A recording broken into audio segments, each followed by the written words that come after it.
Welcome to Shardcast, the Brandon Sanderson podcast. We're a bunch of mega fans giving you the news discussion and, of course, a whole lot of opinions about Brandon's works and the Cosmere. I'm Eric, and joining me is Evgeni. Hi, I am here to have opinions. Well, we will. Also joining Argent. I keep forgetting to say that I'm Argent. Yeah. You're ruining what we've planned in 2017 on how we do intros on this show here. So very good. Also joining us is Grace. Hello, I'm Gator Girl, and I'm here to give the discussion part of the news discussions and a whole lot of opinions. Yeah, and our audience stand-in for this episode is Shannon. Hey, how's it going? Hi, I'm great. You know me. Hey, and I'm excited to be here. Yeah, excited to not understand STEM things. Oh, do you want to talk about black holes? Because we will in one of these two episodes. Dude, I've watched so much stuff on time travel like in the last 2 weeks. It is insane. Cool. Oh, but that's science fiction. You know, like as soon as you start talking about interesting things about black holes, then basically you're getting into science fiction. No, but like I'm talking about the real. Oh. Okay, so real time travel. Well, like why real time travel is impossible and why it breaks causality and stuff like that. Sure. Yeah, that's fun and I will say, Gray, I spent years being tricked into believing I didn't like realmatics because of people asking time bubble questions to Brandon. And then eventually I realized actually I do like realmatics. It's when people try to use real science that I dislike it. Oh, well, I can see that. It's not interesting, and also I haven't read Mistborn since the first time I read it back in 2013 or something. So as soon as it gets into what the metals do, and I'm like, bless you. I already don't know what cadmium does. Hey. So I'm Chaos. We're talking about Words of Brandon from, I started at FanX. I actually didn't look past if we had older WOBs, but I started at FanX. But we're going to talk about WOBs from the last long time in Dragonsteel Nexus WOBs. It's mostly Nexus. Yeah. I will say we are thoroughly corrupted with Stormlight 5 knowledge, and so I think this just read Written in Truth, guys. Like, I don't think we can contain this, especially because there's stuff where Brandon's like, tee hee hee, you might see this in the book. So it's like, we're kind of screwed. So I'm going to say Written in Truth spoilers. There you go. Yeah, I think it's better that way. People want Written in Truth content. Cool. We are going to get right on into it here. Cool. So, Evgeni, why don't you start with this first one that we got here? Okay. An anonymous questioner asks whether there are dragons in the Cosmere compatible with the current investiture systems that you have introduced, or would they even care about them or care to use them? And Brandon does kind of talk a little bit about the background of like dragons and inspirations and how they are a little bit of a parallel in a thematic sense with Tolkien's elves in that they predate the humans. They are long-lived. They act like deities, so like they're like larger than life creatures. But and they also do like the equivalent of soothing and rioting with their followers. But they are only one style of dragon, says Brandon. You will find dragons that are on other planets that have been created in their image, so to speak, and don't have some of those deific powers. And so it really depends, is the answer. Yolan dragons, not really interested in investiture. They are already highly invested themselves. And most of the magic systems, they wouldn't be able to use them in the same way that, like trying to push or pull on a shard blade. So kind of the investiture interference thing that we know about and we've talked about. They are just already so full, they would not be able to use most of them. What you might call the lesser dragons, they could theoretically. Yeah, I guess Brandon talked about some of this in our interview, which you should totally go listen to, when he talked about all sorts of dragon stuff. And we didn't really know what the lesser dragons like meant. And so I think this gives some context as to like they're kind of created in the image of these like deific dragons, presumably by some shard, right? Like kind of like how Ruin and Preservation made humans based off of like Yolish humans and like what they were, right? So I think that's some interesting context there. Yeah. I wonder if these lesser dragons would be not shapeshifters, so like whether they would be kind of traditionally what we think of dragons, so like probably worms or wyverns or something like that. I am reminded of the dragon riders idea that Brandon has. Yeah. It's interesting to me that the fact that he says they don't have some of the deific powers and they might be interested in investiture makes it seem like these are still, thinking sapient, potentially talking beings. Whereas I was kind of always under the impression that non-Yolish dragons in the Cosmere would be more like pure animals. But that seems like it might not necessarily be the case. But yeah, that's an interesting point. Yeah. With this, I don't see that anymore. It's like they're going to be people in the shape of dragons that are basically going to be magic users, possibly in whatever world or story that they're in. Yeah. Then wouldn't that be sick to see a Dragon Knight Radiant? I don't know. That'd be a sick. Dragon Knight Radiant riding a Lancerin. Boom. Now we're in. Hell yeah. Dragons on dragons. Yeah. Dragons on dragons. Oh my god. I like that. And honestly, I always liked the Dragon Rider stories where the dragons could also talk. Like, for sure. Shapeshift. Like, I'm far more interested in a world where they actually are people. Just they don't have to be as the super dragons. I'm just gonna super dragons. That's what I'm calling them now because it's like they're so. I mean, they're just whatever. Sure. Greater dragons. Whatever. The greater dragons. Yes. I mean that's part of the charm of stuff like media like How to Train Your Dragon and stuff like that, right? It's and yes, the dragons there are not sapient in the same way, but they are, or at least not fully sapient, but they understand, they have character, they communicate, and that's part of the charm of that property. Cool. I'm also, before we move on to the next one, I wonder, with human shards having created humans in the past, and with potentially dragon, or I guess vessels, dragon shards having created, or possibly having created lesser dragons, I do wonder if there is a version out there of like essentially lesser Shodel, or if that's just like, well, maybe Ambition has created like Fane somewhere. I mean, we know Fane life has spread. We don't really know what Fane life means at all. I'm just like, maybe we've seen Shodel and maybe there are greater Shodel elsewhere. Maybe we're seen in reverse. I don't know.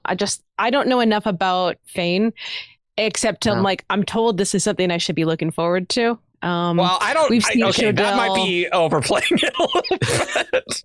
It's a different thing that exists twice. We're gonna see. What's the point of doing this if we're not gonna see like the Shodel at least at some point, right? Like, I think we will. I'm just saying. I don't know if you necessarily want to be excited per se. I'm just saying you'll see them. You think it's gonna be bad? Okay. No. I just want to set your expectations. That's like, it's not necessarily going to be like amazing. Like, because we saw a Shodel and it's like, I mean, it's cool, but like, I think in the same way that we were really excited to see dragons, and dragons are really cool. Yeah. Or rather, I should say, unlike the way that we were really excited and dragons were cool, I think Shodel and Fane life in a lot of ways are going to end up being not underwhelming, but they are not meant to be, I think, as great and as big of a deal as dragons are. No, I think right now it's just like a mystery that like I want to. You've shown me like a corner of the puzzle, and now just show me the rest. Just let me get a picture of it, and then as soon as I see it, then I'll go, there we go. Like that's a satisfaction of its own. True. Yeah. So Shannon, you're up next. Hey. All right. Forger asks, is Nightblood and Azure Sword made of the same material? Brandon says, not anymore. Is Nightblood made of a normal metal? It is not. Is he made of Dragonsteel? Good question. He is not. Is it a good question? I think at this stage, now that Dragonsteel Prime has come out, Brandon excluding Dragonsteel the metal in certain weird metal things is helpful. You know. Okay. Look, Fourth Moon could still be Dragonsteel though, guys. Fourth Moon Okay, so we're still good. Gonna do my audience insert thing here. Normal metals, no. Dragonsteel, no. God metals? I mean, it has to be a god metal. Mistborn metals? Okay, like, is that the only other, like, category? Because normal metals is covered in metal magic on Mistborn. Yeah, irons and steel, those are normal metals, but they have magical properties. It doesn't matter. God metals is the only other... Yeah. Okay. Yeah, I think Nightblood has started off as like maybe steel or something like that, and has just become something else, whether that is endowments. God metal, or whether it is something Edgelium. Edgelium. I don't like using these words. Endowmentium. Or whether it has become something unique is, I think, to be determined. That's wild, though, that Nightblood is like... So in that scheme, Nightblood was steel, because that's what Warbreaker seemed to imply, that it was regular steel. I expect they just had like found or made a sword and were like, well, now we're gonna try shoving in a bunch of breath in that. Yeah, but like maybe there was weird stuff with his creation, and like there's some stuff about Ruin. There was a weird wob about that. That was wild. So like, I don't know, but let's say for a second he was regular steel, and it was like in the process of Nightblood eating stuff is like converting that steel into like god metal stuff. What? That is weird mechanically. Or alternatively, it is becoming like super steel, for the lack of a better word, in that the investiture in the weapon is reinforcing it and changing it. I guess it kind of has to. Right. But there's also, since this is the Cosmere, we can get nasty with aromatics, and the investiture is, because Nightblood has a cognitive aspect and a spiritual aspect, right? And the investiture that he eats probably doesn't reside in the physical object, right? It is in the same way that the investiture of a shard just is out there in the spiritual realm, and it becomes innate investiture. There we go. There's the reaction I was hoping for. I thought Grace was gonna like have an aneurysm. Yeah. Grace was writing the investiture article, Shannon, just like needing to trudge through these definitions. So regardless, it doesn't need to be. So in the same way that like a person's biochromatic breath is not necessarily like in their body, right? It is in their soul. Then Nightblood's investiture doesn't need to be in its quote unquote body, which is the sword itself. You don't just say like that a metal mind because it has because it's invested isn't copper, right? But metal minds are much less invested than way less invested. I'm just saying he said it wasn't a normal metal. And they're also like metal minds are meant to hold the investiture. Like the investiture doesn't become a part of the metal. Endowment stuff metal is designed to go in stuff. I'm so sorry. I'm so sorry. That's true. That's true. I was just imagining a scarf that you awaken. Is it cloth still? What if you invest it with a lot of breath? Is it like God thread? God thread. I think the question is, Yeah, at what point would Brandon consider invested steel to be no longer a normal metal? Like, because if it's not a normal metal, then I'd think it's not just that it's like, oh, its soul is different. But I guess in this case, it's like, well, the metal soul, like if you change the soul, you change the things. I don't know. Yeah, and that's what I mean by like we can get nasty with romantics, right? Because Nightblood, like, at what point is Nightblood acquiring more investiture different from a human who is like acquiring breath, right? Yeah. But on the other hand, right, it would make sense that these invested swords have like this god metalish property, kind of like shard blades, because obviously Nightblood, did a chink on an honor blade. Yes. Yes, there is the indestructibility kind of factor. So it's like, it's not necessarily surprising that it'd be god metalish, but yeah, but then wouldn't Vivenna's blade do the same? I don't know. This but is Vivenna's weird. blade is different, right? Yeah, I'm just like, if people consider it a shard blade, would Vivenna's blade block a shard blade? Probably, right? I would think yes. When Vivenna was fighting in Kholinar, her arm was getting gray. Did Kaladin notice it? Like it wasn't burning eyes. It was making people gray, but it was making people gray. Yeah. So it like acted just like a shard blade, but like different. Didn't burn out eyes. It doesn't burn out eyes, but it also doesn't cut flesh, right?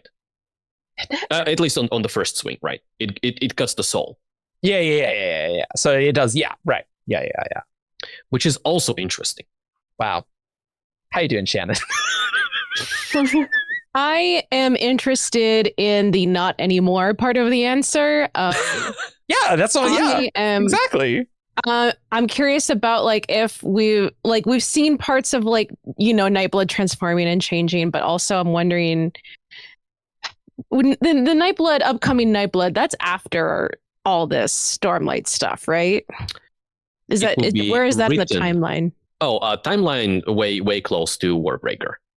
It's like So I'm also wondering like if there's anything we're gonna see was Nightblood already different by the time we first see it in Warbreaker, or like I want to know what the original point of difference is. Like, was it like right from the beginning, or was Nightblood once like Azur's sword is now? So these are very vague, open questions, and I'm curious about them. And honestly, I'm just getting kind of psyched for the non-Stormlight, non-Mistborn novels, because I think there's lots of fun stuff in there. There's so much fun this stuff. Is exciting. Yeah. So much fun stuff. Cosmere School. Nightblood is fun in Warbreaker. I was just like, that was blew my mind. Yeah.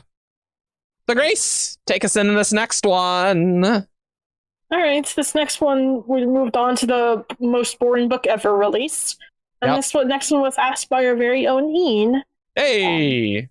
What pronouns would Rushu use after Wind and Truth, or after talking to the sibling? And Brandon said, they, them. Love that. They, them, Rushu. I like getting confirmation for things that are heavily implied in the book. Makes writing Coppermind articles a lot easier, so I appreciate that. It's good. Then people don't need to be like, actually, Shallan's not bi, actually. So this is good. I think that's good for Rushu. Rushu's great. Love Rushu, so makes sense. So this next one, we're now into Nexus swabs. There was not much old stuff, but we had to talk about Nightblood. But for this one, this was a question about Hoid, and the questioner is asking, like, why does Hoid not like disguise who he is as Hoid? Better. Better. Like he's a pretty important person, so like, why are you going around with Hoid? And so Brandon was like saying how in Warbreaker it was not obvious enough, and so he switched from Dust, a pseudonym that I don't think we've ever had Hoid actually use the pseudonym Dust ever, canonically.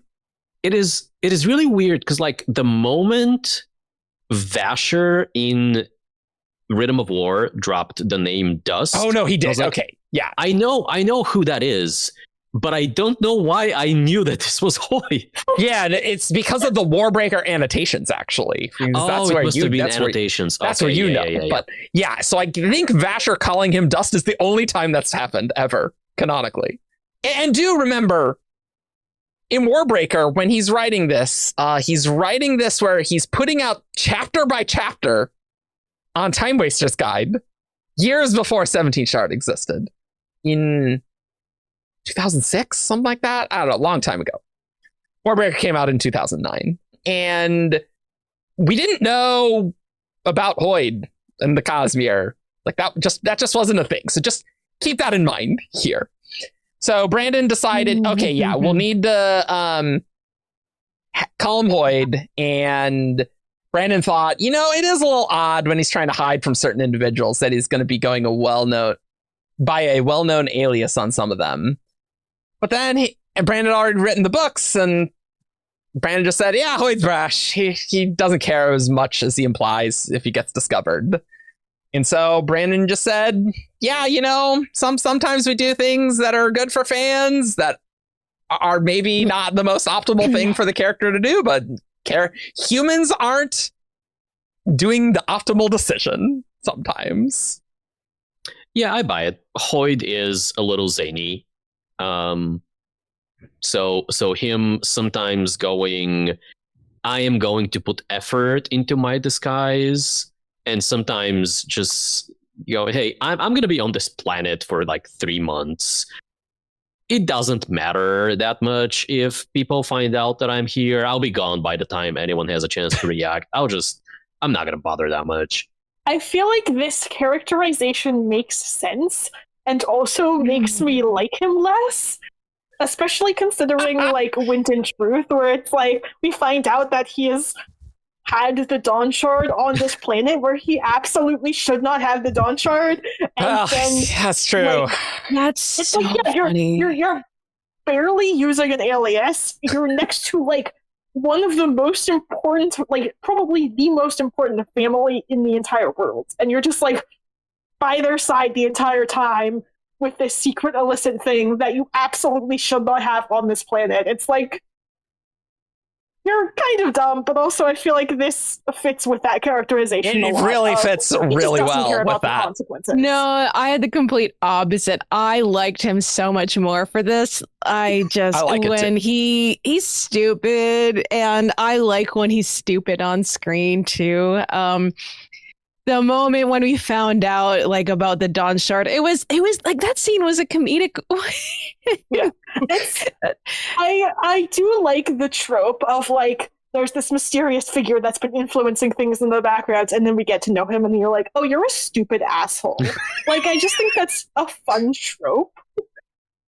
But I don't always that like he's a stupid asshole. As soon as that started happening, I was like, this is the funniest scene in the entire book. He's a fun, stupid asshole. This is, I think, the thing for me. I was like, you're so stupid. I want to kiss you on the mouth. Oh my god, you dumb. Yeah. You have to bleep me. Yeah. But yeah, that was.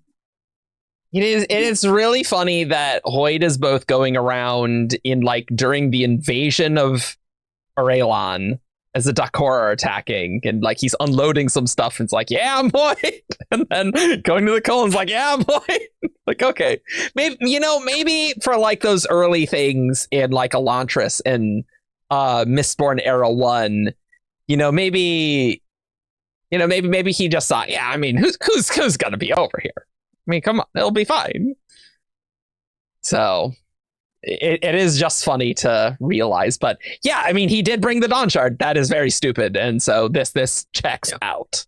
I do like as much as we appropriately clown on him for doing that.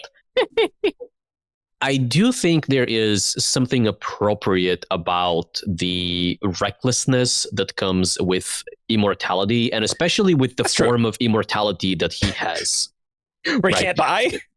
Right, yeah. He is not like just functionally immortal. It's not just that he can live for however many thousands of years and not die of old age. He, as we have seen, can reconstitute himself.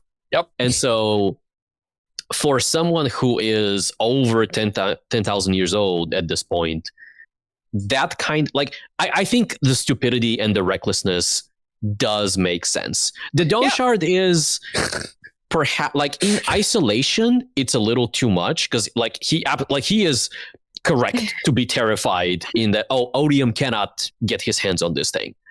But up until that moment, up until the ascension of Retribution, this is not an outcome that he could have anticipated in like any meaningful capacity. It's like in his rankings, it's like, well, maybe Odium wins and we have, and like maybe Dalinar announces his oaths, and like, but who's gonna do that? That's insane to think about. And up until that point, he has been protected from Raise's influence, from Odium's influence. And so that's... I can see him feeling reasonably confident that, yeah, I'm safe here with the Dawn Shard. Well, there's a reason for that, which is there's a character reason for this, which I think like puts him in a much worse light, but also I like him even more for it. And that's because he's a little controlling. He really thought, these people are going to do what I say, and I'm going to explain, I'm going to get Dalinar to do the contest thing the way I want him to do it. And he's going to lose because we need Odium to stay here. Because Hoid was shocked when Dalinar did that.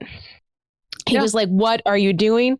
That was the whole, like, what Dalinar did, Hoid was, he was working against that. He did not want Dalinar to do that. Mm-hmm. He had to figure out after the fact, months after the fact, okay, I see what Dalinar was going for. But his whole thing was like, I have this little plan on Roshar, and they're going to do it. And I'm going to arrange things so that Dalinar does it this way. And then, he was very happy with this little Odium prison. And so I think, to me, this is the immortal kind of... uppity is the wrong word, because he does have the power to back up his arrogance and all that. So maybe it's not arrogance, if you know what I mean.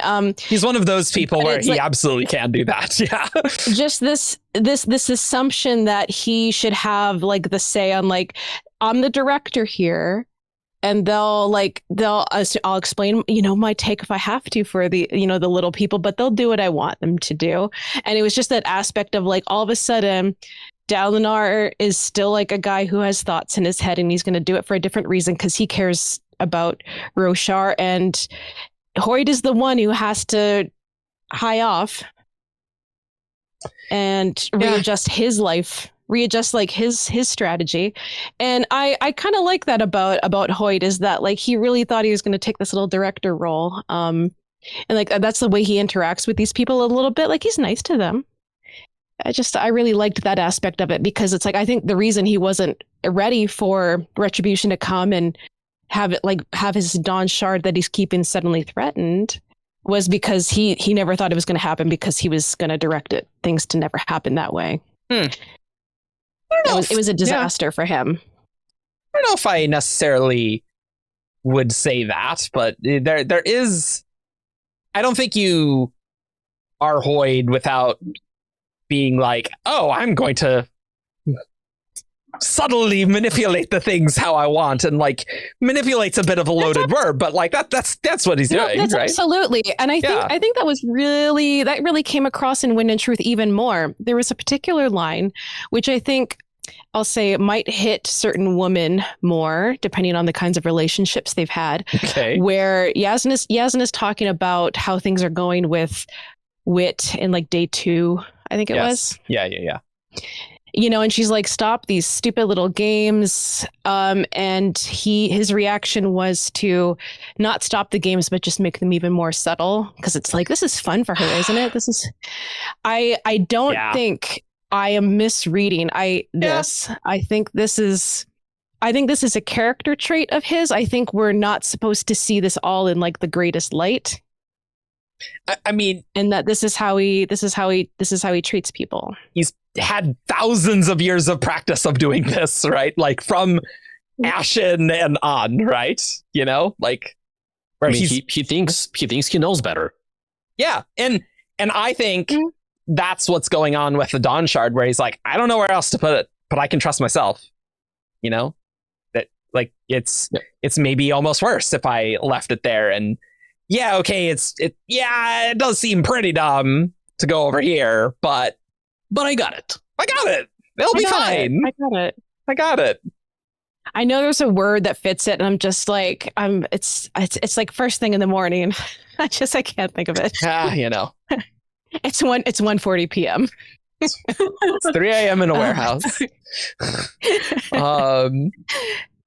Evgeni, you want to talk about cats? Oh, I love talking about cats. Hell yeah. So someone had just the insane thought to ask. There was an earlier question that confirmed that cats exist in the Cosmere, which I don't know why that was ever in doubt, but cats do exist in the Cosmere. Good. And so there was a question here that's like, oh, well, if cats were in the Cosmere, who would be the crazy cat lady? And obviously this is just a little fun question that no one would have thought twice about. But then Brandon's like, you haven't met her yet. I know exactly who it is. You'll know her when you meet her. And there are cats in the Cosmere. Not on the Shard, but whatever. Okay, so I guess it was this question. But so I don't... Do we think this is whimsy? I feel like that's the obvious. Like, if it's a shard, maybe whimsy's vessel. I mean, maybe, but I don't... That doesn't... What is... I think it's going to be a person. Or, yeah, like some person, not a god. Yeah. It is you don't just... think it's a vessel? No. It is so wild to me that, like, Brandon had this... Oh, I know exactly who the crazy cat lady is. Like, this is such a... Like, Mistborn Era 3. That's what it means. To be fair...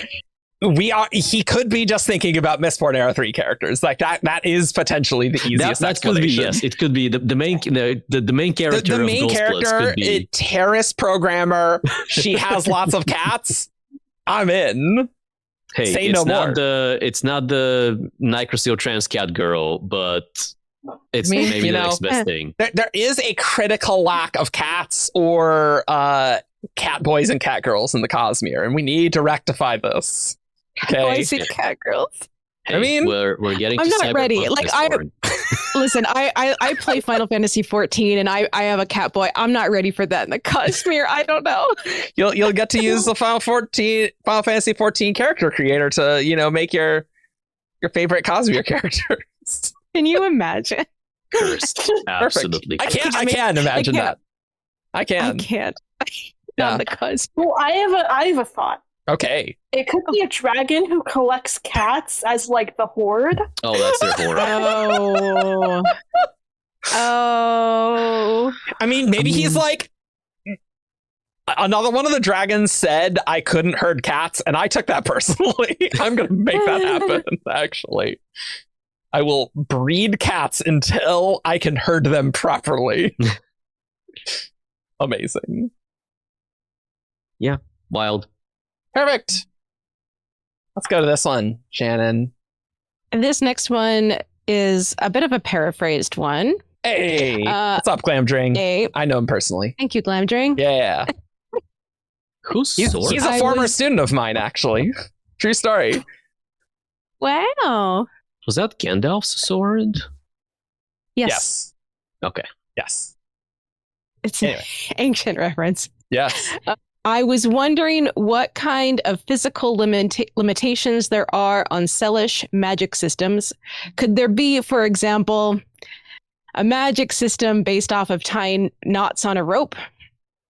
Brandon says, yes, that one isn't even hard to imagine. It's very plausible. And Glamdring says, okay, so how much of a sort of nation identity would it take to manifest a new magic system on Sel? Brandon says, so it's fairly easy. You just need a sustainable population, whatever you decide that means. Whatever. This is really interesting. Yeah. This is really interesting. So it's like magic is based on culture, cultural identity. a sufficient number of people in one group who think They're their own sufficiently thing. different from all the other Yeah. people around them. Yep. This is really interesting. Yeah.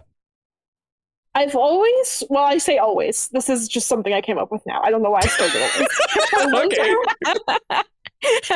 Good. Like in U.S. history, the original colonies and states identified more as like a state first, Yeah. Right. rather than part of the U.S. first. Yeah. Sure. So I wonder, like, theoretically, if we had Selish magics, would each state have started with their own magic? And if so, like, would it eventually become one US magic? And Oh, that's or would it wild. always stay as a state magic based on like I wonder like what level of cultural identity and how that changes. I think that's an excellent question. I do That's think super that they interesting. would have started off as each state has Yeah. its own thing. Yeah. That sings to me. Oh. Okay. Whether I've been in Tenevest's mind a lot lately. Okay. All right.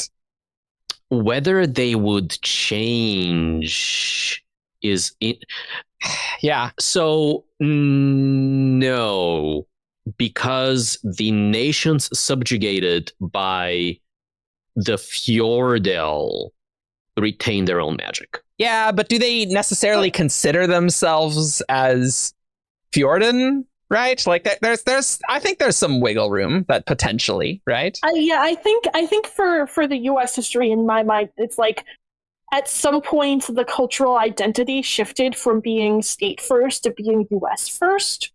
Yeah. And like, would that be enough to change the magics? And if so, like, at what point is it like a gradual thing, or I don't know. I just think it's a really interesting question. Because the thing that this is connecting to me about is, no pun intended, connecting, is how you have to be Aeonic to be taken by the Shield, right? Yes. And obviously that's not 100% true because Shannon, do you know this lore? The King Raosham? I know the name. That is rare. Let's go. King Raosham lore. We're going to talk about the Badali jewelry Oh. things that Brandon wrote that Elantris was empty, and then the people that became Aeonic came there, and I think like King Raosham's daughter became the first Elantrian or something. I don't know, something like that. There's like room for, I think, migration to influence, like in the spiritual DNA, what ancestry they like hail from, like what that means, right? I mean, we certainly know about that from like Nauthians and Yeah. who gets breath and who does not, right? Yeah, that's probably pretty similar. So I do think that there's a reasonable sort of thing where these magics can change over time depending on how the cultural identity and how people think about this go. And I think it's totally plausible for even something as small as a city state, if they think that they're their own thing, right? Not in some greater nation, that they could have their own Selish magic, potentially. Yeah. I did have like a random thought of, oh, what if there is not even a nation, but like a place somewhere on Cell that is dominated by like different tribes, where each tribe kind of gets their own expression of magic. That's super plausible, I think.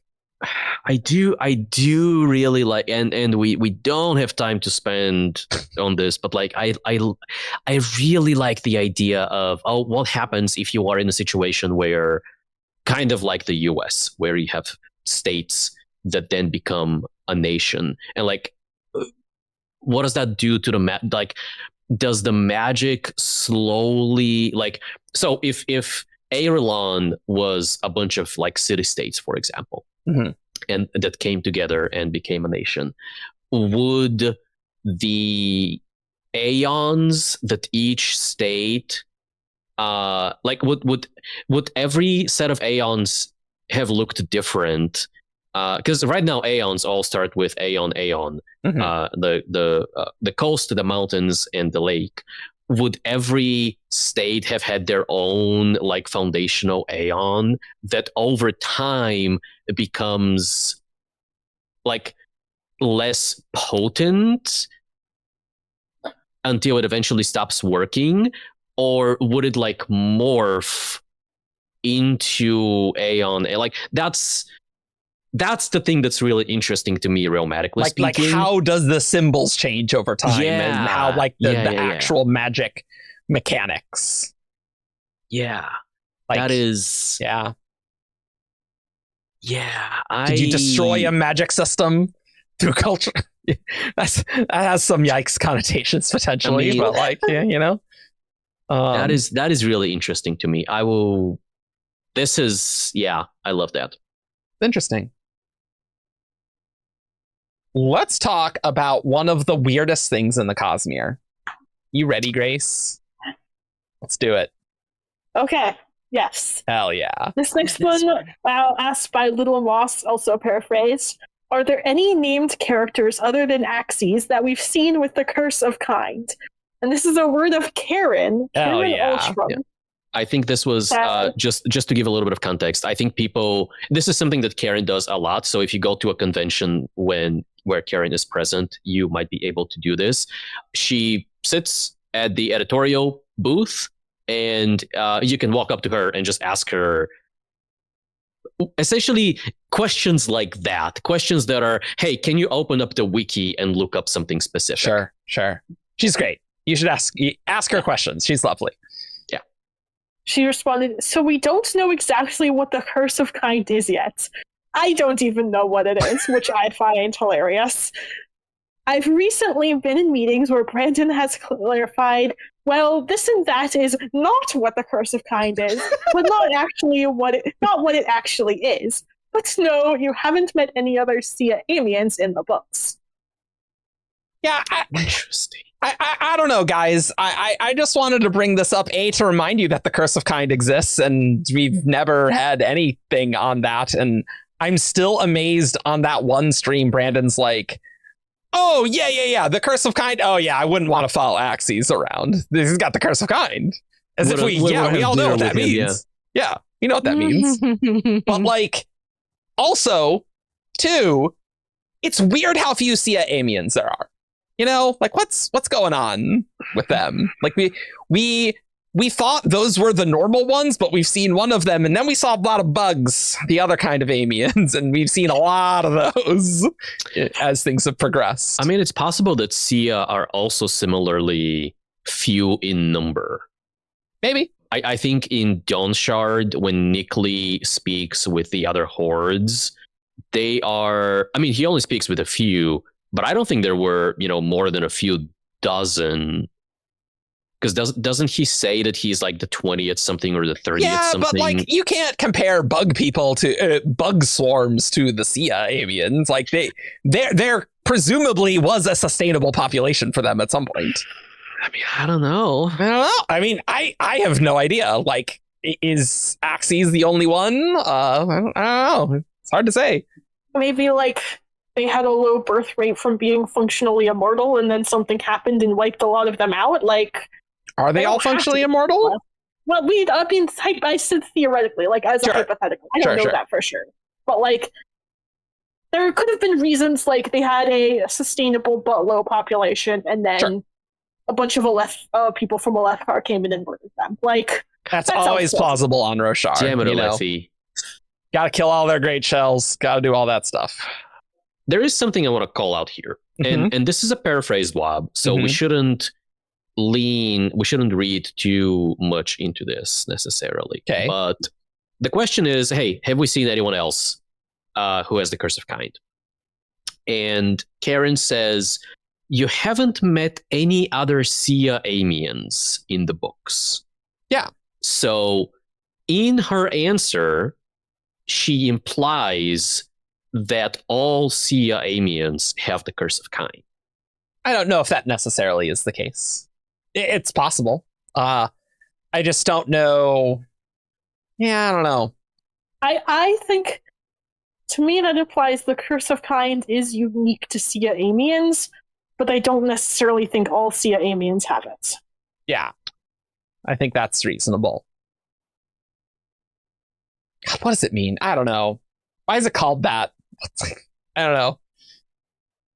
We'll put it on the line with Vax and Fourth Moon. We'll put it in our like post-Winded Truth weird things on Roshar I mean, episode. it is. What about doing? Yeah. I just have to choose Curse of Kind mobs because, like, I don't know, guys. It's that's a thing, apparently. Basically it.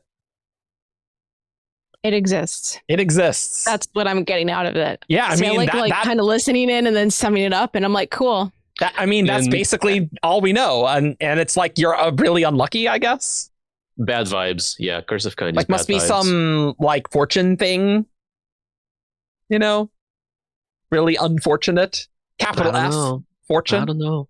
Maybe. All right, guys. We're going to get to what I think will be the title of this episode. So let's strap in because we're talking about Crem. Hell yeah.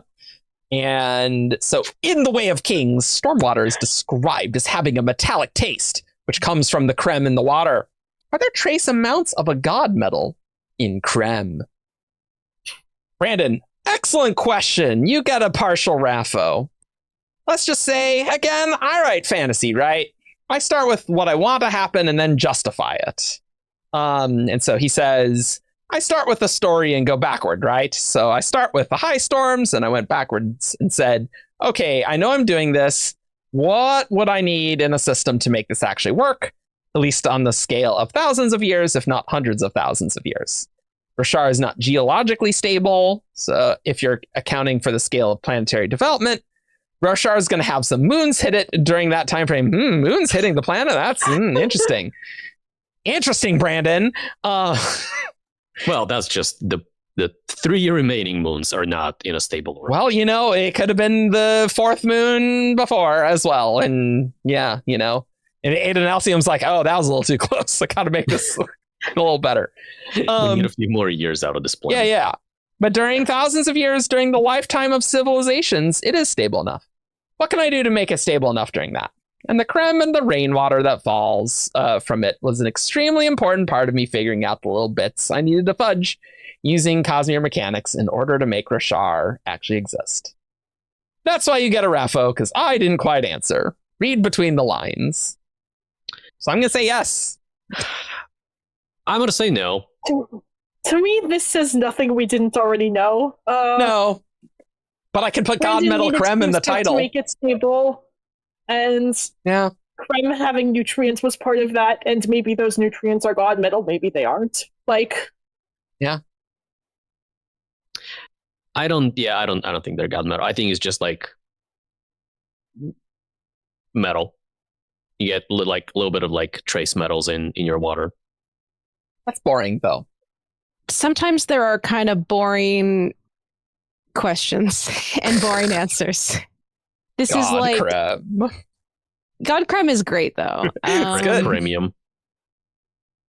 Do we think there is still Crem on Roshar? Yeah, I was wondering that too. I think we talked about it briefly on our the rains aren't falling as heavily. Yeah, like, is the rain going to have Crem that like keeps going and going? Yeah. Maybe less if it's not being worn away at the same rate. So when we saw the humans arrive in what was going to be Shinovar, it was what did the Dawn Singers call it? Like a mud field or a mud, like something like that. And I think the implication was that as the high storm like loses its strength, it just deposits a bunch of like leftovers in that area.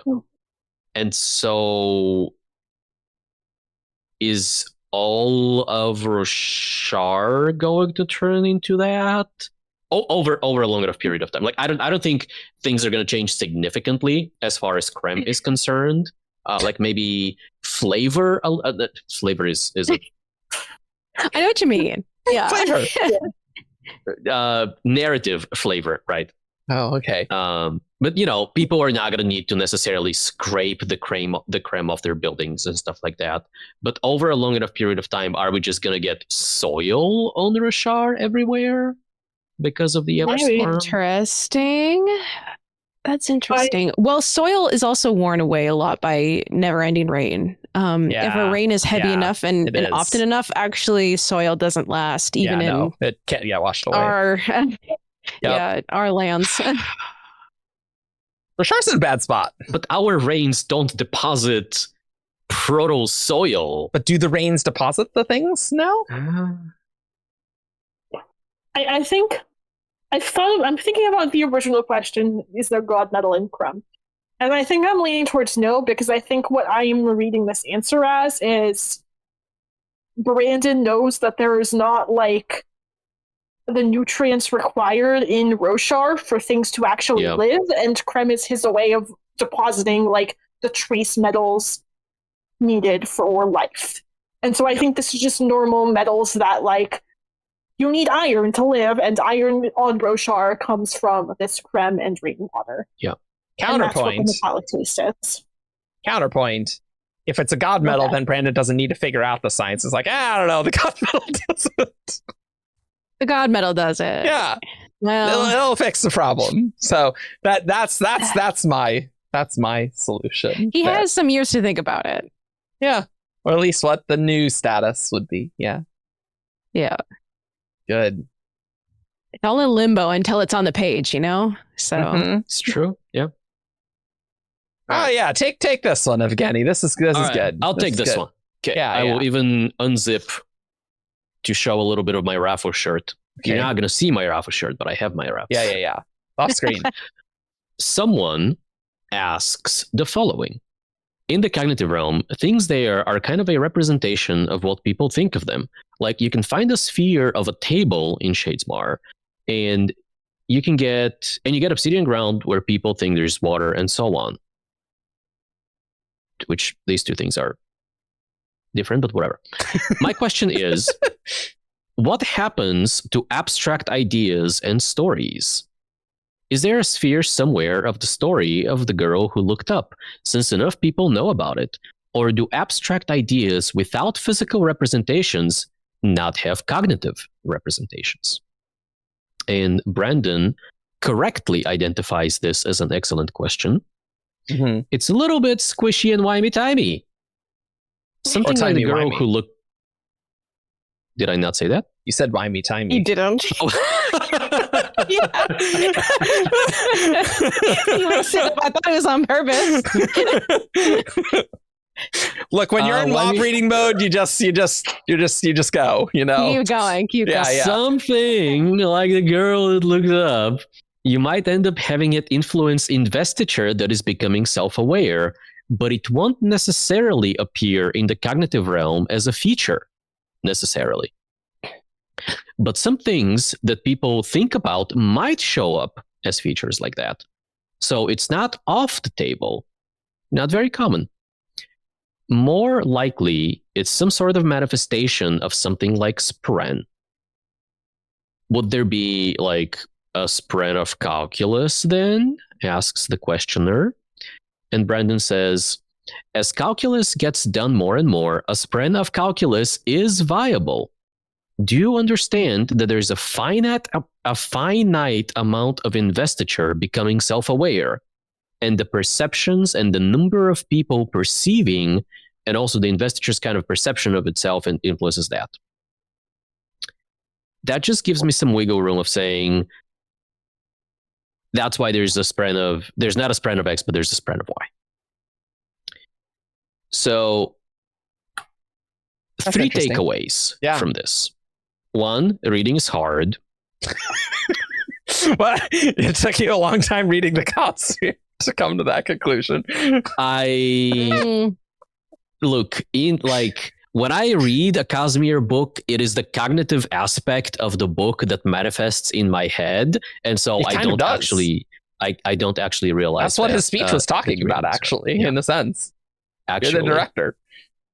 But yeah, so it's interesting that concept or not concept, but abstract ideas or concepts may manifest as Spren. I find that intriguing. Sure. And I also really find it intriguing that we are looking at a finite amount of investiture that is becoming self-aware. And it's like, so I think the way we've been thinking about Spren is, I mean, I still think it's mostly correct, but there's a nuance to it that this answer reveals. And in that, the way we've thought about it, I think, is that, people think about a thing like calculus or the girl who looked up, and it is their thoughts that kind of coalesce into a Spren of that thing, right? When in reality, what I think this is saying is that as people think about a thing like calculus or a given story, their thoughts imprint on a piece of investiture that is already becoming self-aware, and it is shaping what that piece of investiture kind of is born as. And so you need to have that piece of investiture already for you to manifest. So in other words, you are not 3D printing a Spren. It is, the 3D print is already in progress, and you just get to like nudge the final shape of it. There was a thing later in the spoiler Q&A that was like saying how, just kind of a follow-up to this. I don't know if I grabbed this in our document, but it was like how, like Spren can, like these concepts can die, and like the Spren can change into like these different things. I don't really remember the specifics, but like it's not necessarily that it's born. It's that like these lesser Spren that are being formed by thoughts are always a little fluid.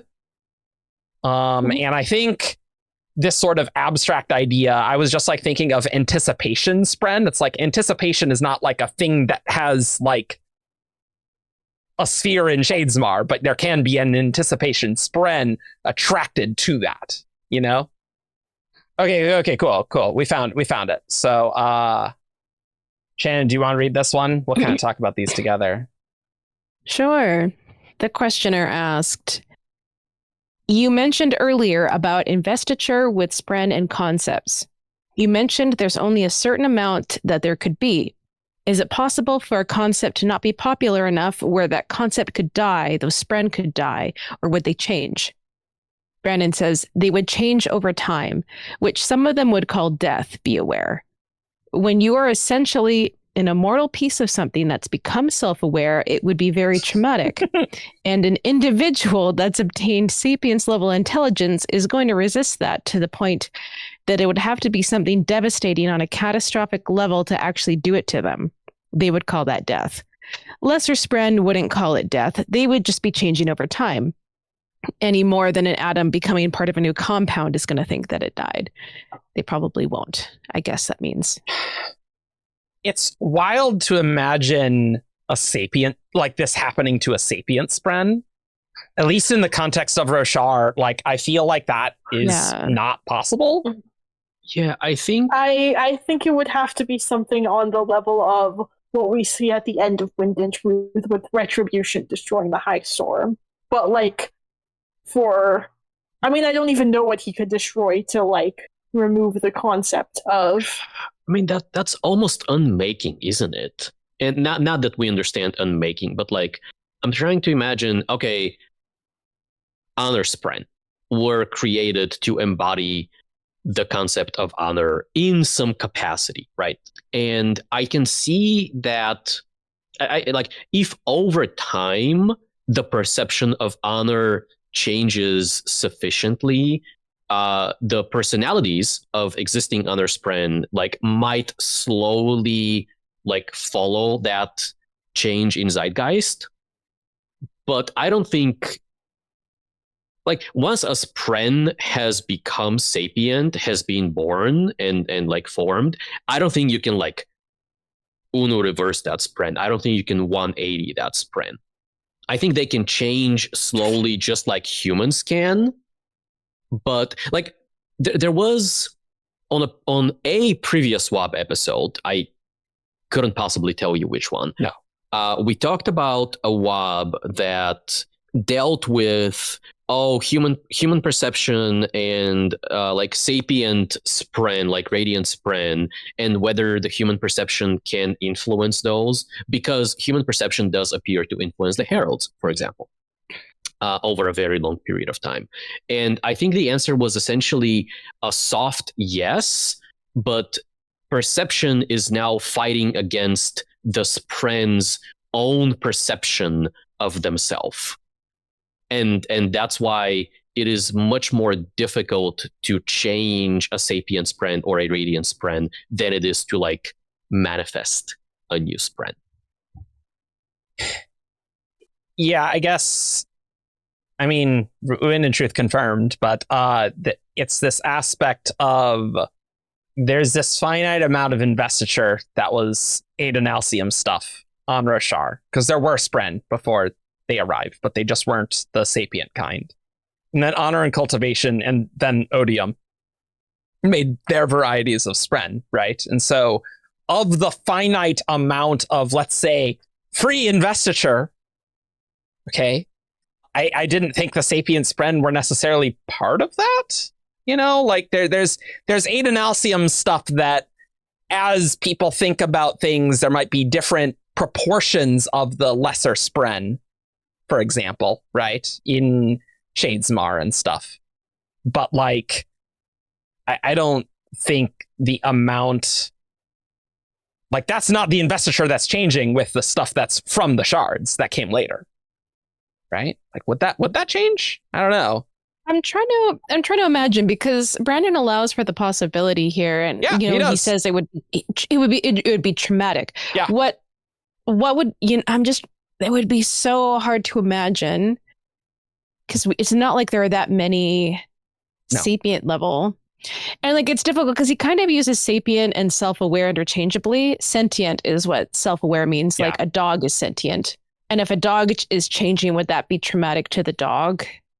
Yeah. It would be in a different way that like a human changing our nature would be. Like that, we have a whole thing called body horror. That's a thing. It's kind of hard to picture this, because I don't think this is a pure theoretical, like what it would look like for the concept of honor to change. Like, and like, because I think it would still be honor. Like what we think of as honor would still be changed, but we still have the same name on it. So I think you were saying, Argent, about it's the way a human changes, but we're still humans start to finish. So I don't think necessarily the actual Spren would change in that sense. Like what would happen if the concept of honor itself just sort of went away, I think is more what it would be like. The concept of honor becoming less popular, and all of a sudden people don't think about honor, and then they all just kind of float away and become something else. Not even all necessarily all the same thing, it sounds like, but maybe as if this were to happen and all of a sudden honor was fading in the world of the physical realm, then it seems to me like honor Spren would just sort of like start to drift off and disperse almost. Is kind of what I was immediately visualizing with that. It didn't sound like, and then all the honor Spren will become retribution Spren. I don't necessarily think that's the one thing I'm thinking is like, and I don't think we know enough to know whether or not there was any change, but I think like the recreants, if that recreants did not cause a change in the Spren and like particularly how they view honor with the whole thing of like honor sent this vision out and then they all decided to break their oaths, like I think that could potentially have caused a slight shift in maybe how the Spren, like honor Spren, view the idea of honor. But I don't think we know enough of other Spren before the Recreants to say whether or not that's the case. And I think if that didn't do it, then I don't know that anything realistically could. Without Shardic intervention, yeah. Yes.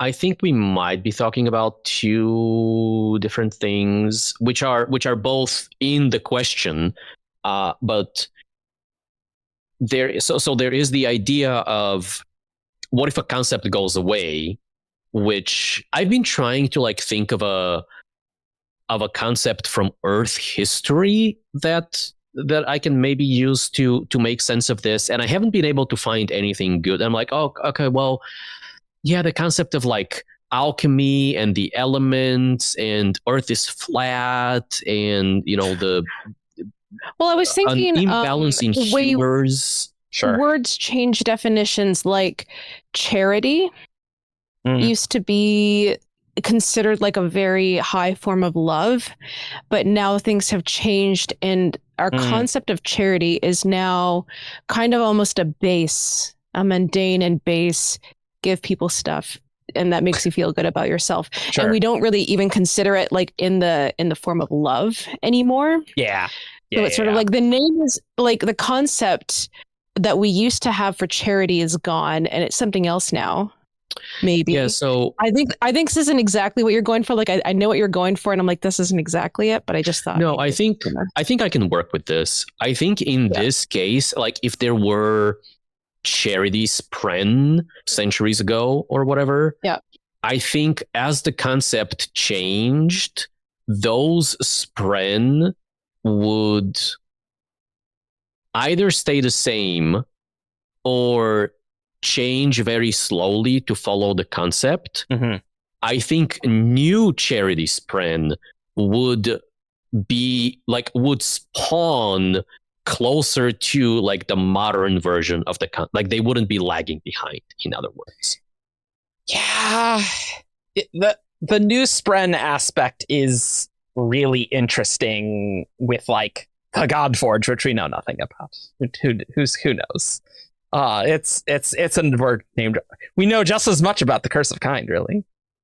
So it's interesting how new Spren come about.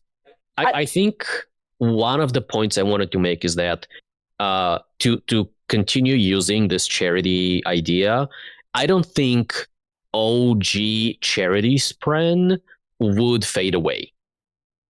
They wouldn't disintegrate and just become one with the ether or whatever. I think they would. No. I said ether. Not Brandon's mispronounced ether. No, different thing. But yeah, I don't think they would, become fuel for future Spren. I think they would remain because they're sapient. I think they would remain. Well, I mean, open question whether we called those sapient, but yeah. I think this is probably more of a thematic parallel rather than one that actually informs the realmatics of this.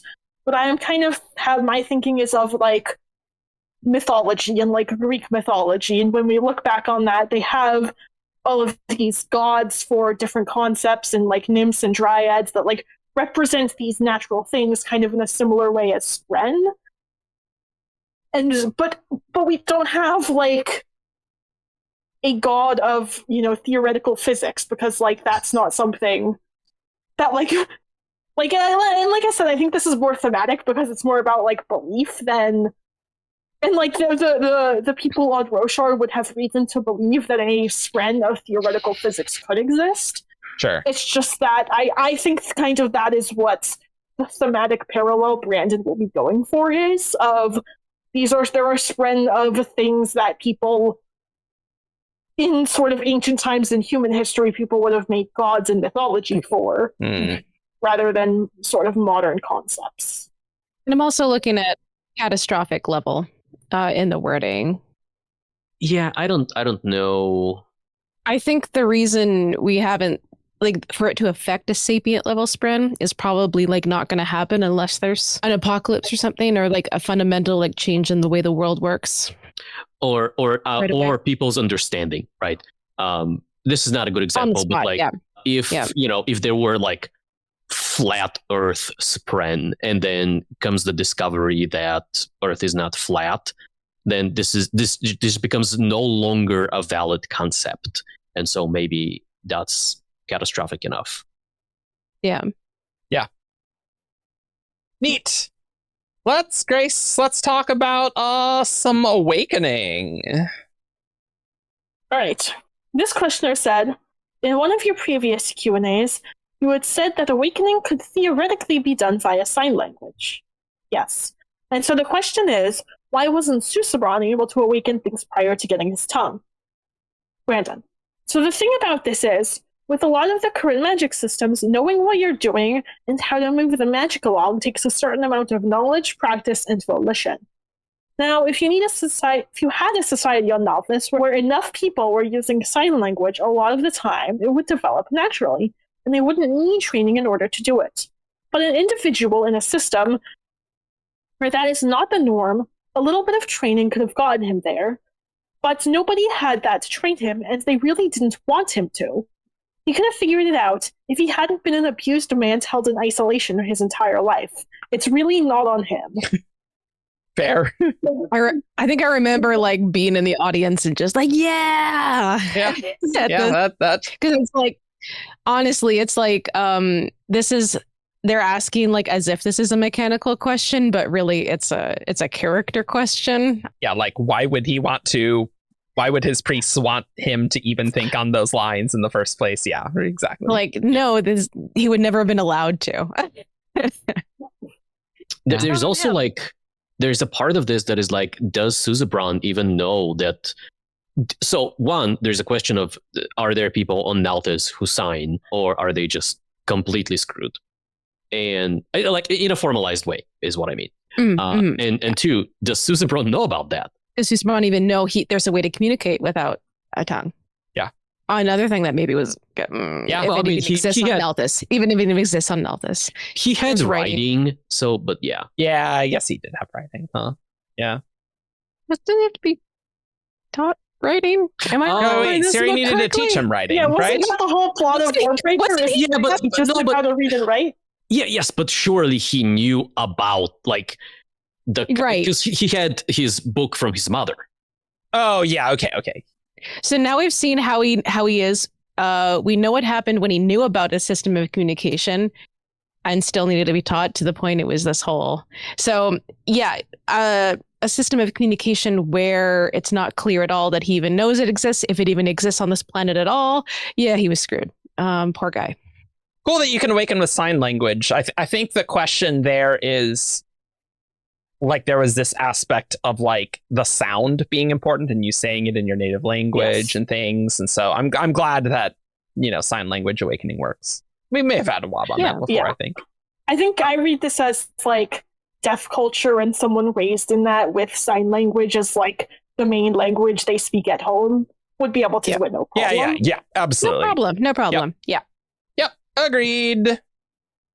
Oh, let's go to this one, guys. Oh, the fun one. I know, well, Ian's not on this episode, but I know he has opinions on this one.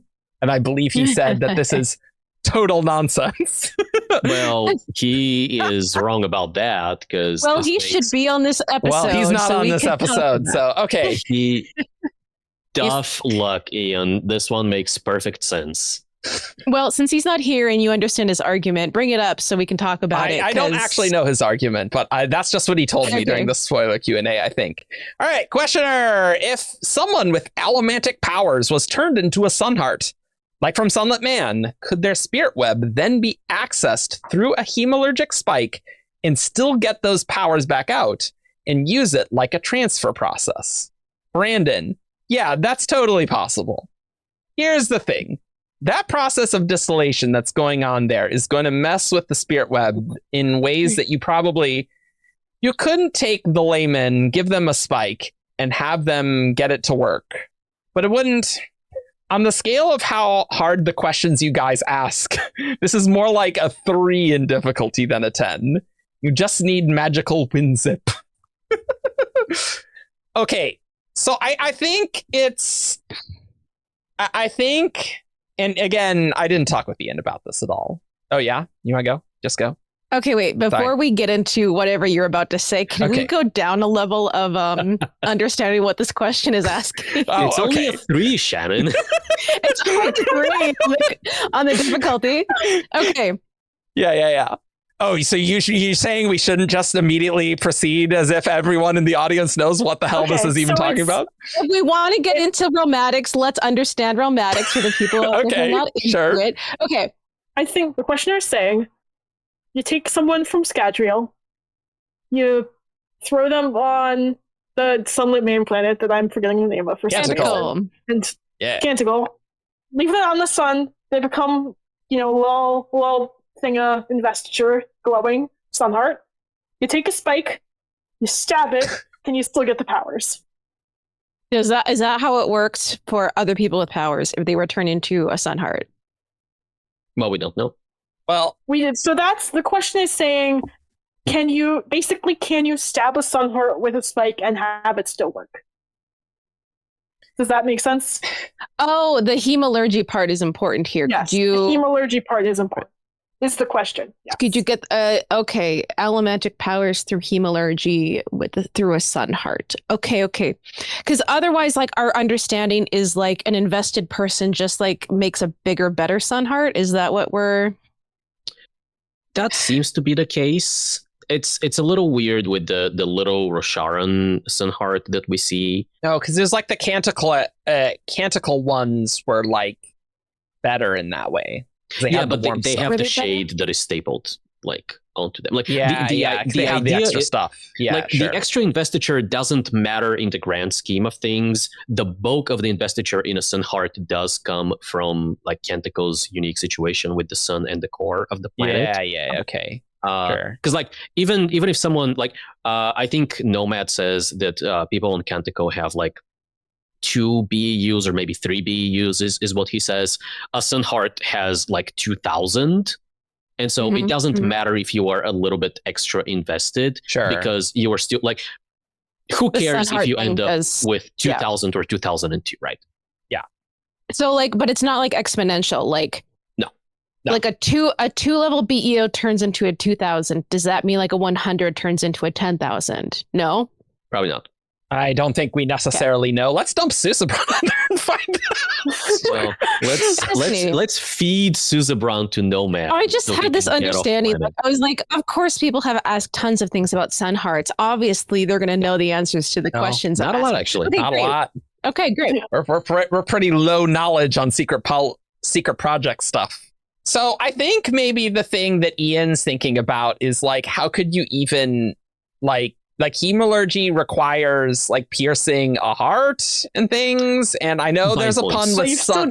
So, yeah, I realized as I was saying that, but like it's a rock, it's a hunk of a thing, it's not flesh for you to stab. Like, how would that even? So, but like, if we abstract the idea of hemalurgy, that like, could something be abstracted into a spike theoretically and then stabbed into a person to grant power? I think that could be. But didn't that happen with the Lost Metal? Is like we got new hemalurgy development? Yeah, but like I still think you kind of need something that you can insert a spike into. Like it's a rock. Like how are you gonna do that? It would be shattered, right? Like if you make it like you make it like a railroad spike. it could break a rock. Okay. We've got glowing gem spikes now. I'm not worried about this. Like it's just, okay, fair point. Like, is the quality of like the quality of hardness like the Mohs scale? Like is the spike harder than the rock? I don't think the concern was ever with the physical challenges around spiking a chunk of rock. I think. If I recall correctly, the problem was like was magical. Are there bind point? Like, what does it mean for a Sunheart to have a bind point? Are the bind points in a Sunheart the same as that of a human body? Obviously not. Is the spirit web even? I think this is one of the challenges to this was. is the person's spirit web still accessible and attached to this Sunheart that is no longer, because like the person's dead. They're in the beyond, right? And there was, we have the concept of like spiritual corpses that decay over time, which is at this point kind of an old wob, but potentially still relevant. Kind of the idea that someone dies, but in the spiritual realm, time is less relevant than in the other realms. And so when someone dies, is their spirit web still somewhere out there? And what happens with that? And I think the answer was it eventually, it doesn't fully go away, but it kind of decays and the connections weaken and stuff like that. Okay. I think just the Sunheart, the reaction that makes the Sunheart, like, yes, there is that stuff from the soul that is still in there, and there's a signature. So I can plausibly think that there's some spark of allomancy or of preservation in the Sunheart, right? Like that. I don't have an issue with, right? But like, it's not gonna look like you need some magical way of like getting out the right stuff out of the Sunheart, because I think it's going to be really critically changed from how the bind points work and things. But like, I can imagine there being a device. You put a Sunheart, you have a spike, and like there is some way to extract the stuff to charge a hemalurgic spike with the correct thing, that now that you know the bind points in humans, you can stab them and then they would get the powers. I think that is how it would have to be. And I think that's what this magical wind zip is talking about. But like, it's not like a base thing. And like, I don't think what I mean is the rocks don't have bind points. Like you can't even with the hardness or whatever, like what the hell does that even mean? Right? To stab the Sunheart. I think where you fall on this question largely depends on whether you believe that the original spirit web is still available and accessible through the Sunheart in some capacity. And I think it makes sense to me that it would be available. There's, if you want to once again get nasty with aromatics, there's probably a connection between the Sunheart and the original Allomancer's spirit. So like, even if you don't consider the Sunheart to be the same person, if you think it's just, they are ashes effectively instead of their corpse, there's still probably a connection between the two, and there's probably a way for you to follow that connection spiritually, or enhance it, or do whatever, and like find the original spirit web. And there's going to be a segment in that spirit web that is like, oh, this is the coin shot gene, and I know that I can cut that out and staple it onto someone else.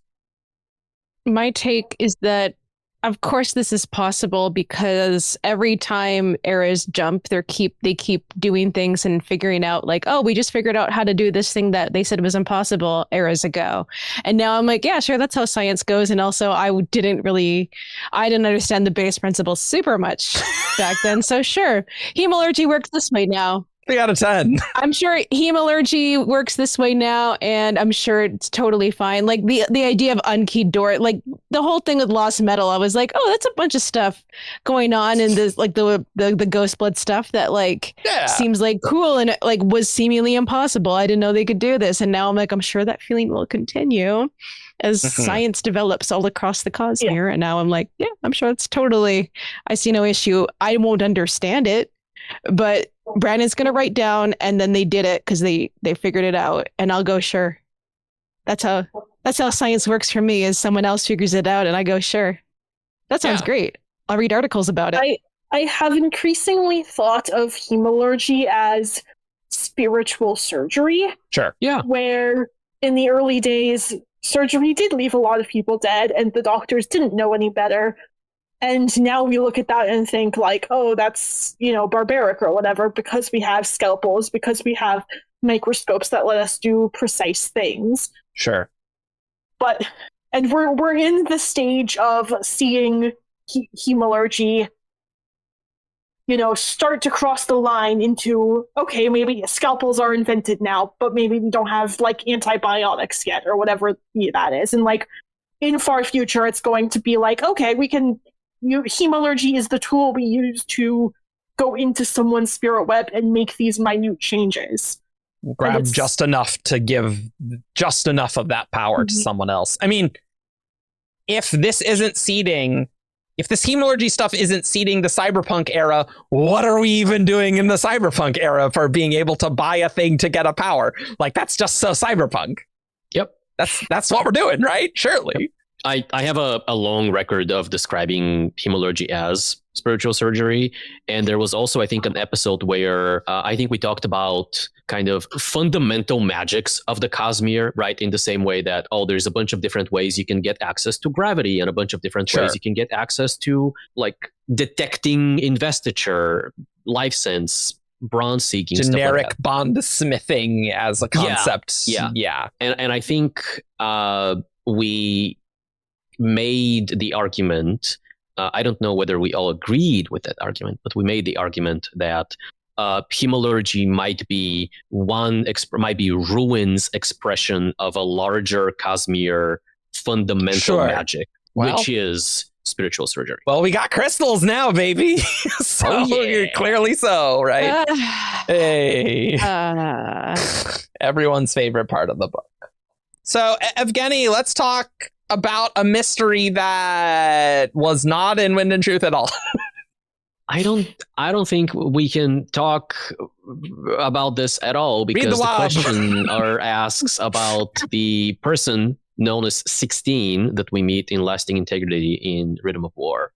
Yeah. And they're like, hey, I believe you confirmed that they're a Scadrian. And Brandon says yes. Can you confirm or deny if this character has been seen in any other book? And Brandon just hard raffles 16. Maybe he's the cat lady. You think? No, I think it's got to be a lady. Yeah, no, because Brandon said that we would know the crazy cat lady when we meet her. Well, I guess that's a fair point. I mean, have we met 16? We've vaguely seen him. On screen. Sure. That counts for me. That counts. Okay, fair enough. I remember being driven crazy by this character when Rhythm of War was new, and now I'm like, we'll find out. Oh, why were you driven crazy? Because they were so interesting and tantalizing. There was something about them, like some quality about the mystery surrounding their character that I was like, what's that about? And now I'm like, it's going to be a decade before I find out. I don't know. I'll put that on the back burner for right now. That's interesting that you found it tantalizing and not just like, because that was my reaction. I don't know. I couldn't tell you why. Something about this one more than other mysteries just grabbed me. I don't know. Okay. Maybe it's who this person is, what their deal is. It was just the right mix of specific and vague, if that makes sense. And I know everyone's mix is going to be different for what they find interesting and tantalizing and mysterious, but it was the right mix for me. Yeah, for sure. And now I can't remember because they haven't come up in anything. So I'll find out later. I'll find out later. Mm-hmm. Yeah. I just find the name 16 interesting because it's like, if he chose it for himself, there's almost something like lofty about it, especially for a Scadrian. Like, you're naming yourself after this highly godly number. It's the number of shards, it's the number of base metals. I don't know, it's interesting. It sure is a thing, for sure. It sure is a thing.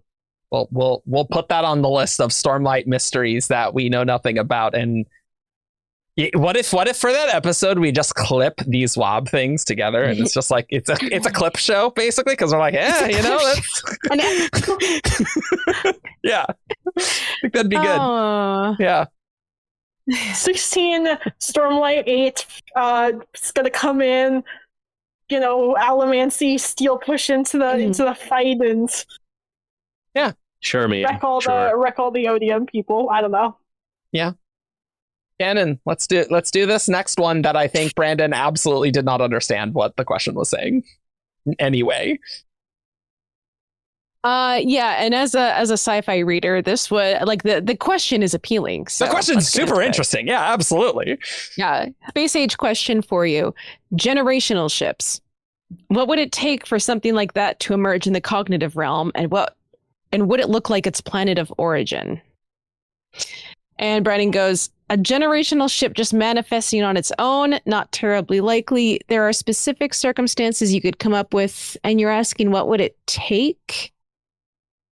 For instance, let's say there is a planet-wide catastrophe and everybody's aware it's coming for hundreds of years, and focusing on a story told about some sort of arc that might save them, and that they are all believing that this is a thing that did exist or could exist. Over time, if there were the right investiture on the cognitive realm, you could see something like that manifest. But I don't know if it would actually work, if it would take them off-world, or if it would just be echoes of that represented. You'd be much more likely to find some Spren-like entity that thinks of themselves of the crew of said ancient ship than the ship itself. You'd have to have very specific circumstances, and I don't even know if it would necessarily would work. So I would love to hear your guys' take on what you guys think the question is getting at first. Wasn't this talking about like having a generational ship like mini subastral in the cognitive realm? Wasn't that's what I thought this was talking about, and Brandon's not talking about that at all. I never understood what the question was meant to be. No, I think it's purely just like, okay, if you have a lot of people, you get like this thing called a subastral, right? And so now is this a known cognitive realm thing, or is this like a completely separate concept that everyone just knows from science fiction world? I mean, it's a Shadesmar thing. It's a Shadesmar thing. Shadesmar thing. Okay, subastral. Yeah. So the Rosharan subastral full of beads, the Scadrian subastral full of mists, etc. Yeah. Okay, and gotcha. Oh yeah. And so, like, I always thought that this question was very obvious to me, that this was just saying, okay, let's have a crap load of people on a generation ship, chuck them into space. What does the cognitive realm look like around the ship? And I don't think that's what Brandon thought this was talking about at all. No, it's not. I can see that version of the question in there, because like he's talking about like the ship itself manifesting as some bead or something, and then Brandon's like, would that thing be able to take them off world? I'm like, that's not what this is talking about at all, in my opinion.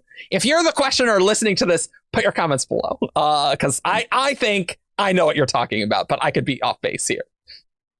No, I can see that. And would it look like its planet of origin, like on the outside or the inside? Like, would you try to recreate your world inside the generational ship? Is that something that you could do? No. We're saying like, if you have a Rosharan generation ship, if the generation ship like millions of light years away from Roshar, would that subastral in the cognitive realm look like beads? Or in the ship, like make the world around, or the subastral around it look like Roshar, because there's so many Rosharans? Yes. Okay, because I was like, would it look like its planet of origin? That makes me think it's talking about the ship. And now I see what you're doing. I think this is the only way you can interpret this question. Yeah. I got you. Okay. How much does the subastral depend on the investiture of the planet versus the people's perception? That's a good question, right? Because if there aren't storms anymore, like... Yeah.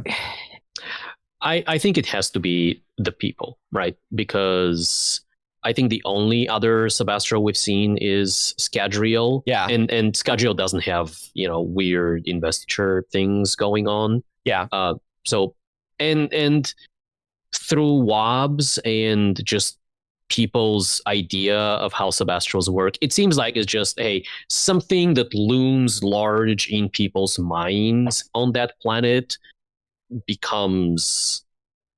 Yeah. I feel like almost it has to be an intersection of both the investiture and... Because like the mists themselves are not just people think that there's mists, and like people think about mist a lot. It's like a combination of like the mist came from... It's like it's a way that the investiture on Scadrial works.